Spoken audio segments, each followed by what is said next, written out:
Gumikan sa padayon nga pag-ulan ini nakalabay ng mga adlaw resulta sa tail end of cold front base na sa pag-asang gipagawas sa ilang weather bulletin. Dinhi sa lungsod sa San Jose konsideraron nga vulnerable kayo sa mga landslide ang kalupaan.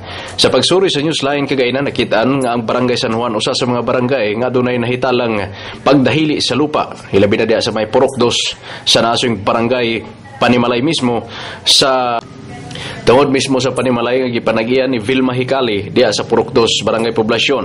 Sumala sa nasayran sa paghinabi sa pipila ka mga residente, daanang adunay crack ang maong lupa, resulta ni atong nakalabay nga makusog nga linog apan gumikan sa parayong pagbundak sa ulan. Ni dahili kini kagahapon bandang alas 12 antak na sa udto samtang nagpadayon ang makusog nga pagbundak nini. Hinuon walay nahi-report nga nasamaran o naangol o na-injury baka sa nasong trahedya apan padayon karong giigmat ang tagbalay nga kundiin ang tungod nini hapit na makaon sa maong landslide.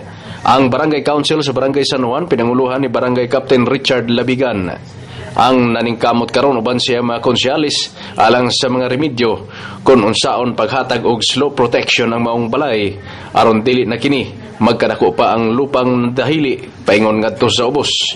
Ang MDRRMC padayon nagmonitor usab sa kalungsuran sa San Jose labi na 12 ka mga barangay dinhi apan so far ang Barangay San Juan lamang ang adunay nahitalang landslide incident.